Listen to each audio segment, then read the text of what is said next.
'n belofte. Hierdie is ook 'n waarborgsmaaltyd en fees vir my en jou. Wat is hierdie waarborg? Dis die testament wat gaan uitbetaal, nie waar nie? Ons almal hou mos van testamente. Almal van julle testamente.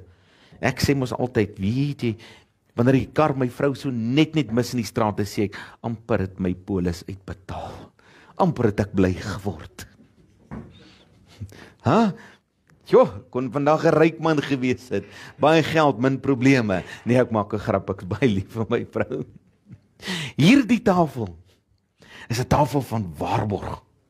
Van 'n ewige lewe saam met Christus Jesus. Wanneer ek en jy hierdie testament nakom, wat die woord is hierdie 'n tafel van waarborg, dat jou polis gaan uitbetaal. Jy gaan die ewige lewe saam met Christus Jesus hê. Jy gaan 'n opstanding hê. Jy gaan in die heerlikheid van God wees. Dis 'n tafel van waarborg. Help om my en jou te glo dat sy liefde en vergifnis ook vir my en jou is. Hier is 'n tafel van waarborg dat sy liefde en vergifnis ook vir jou is. Sien, baie mense kom en sê, ek het soveel sonde, ek dink nie God kan my vergeet of vergewe nie. Hou op die leuen van Satan glo. Hy het vir almal se sonde betaal. Dis wat hierdie tafel beteken.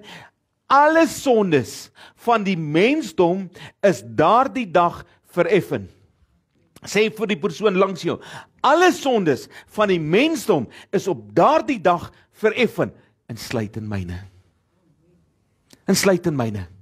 My sonde is vrygespreek, maar as ietsie wat ek moet doen om die testament te kan oopmaak, ek moet glo dat hierdie tafel vir my en die redding van my bewerkstellig het deur Christus Jesus.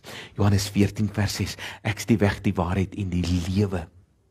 Niemand kom met die Vader uit behalwe deur my nie.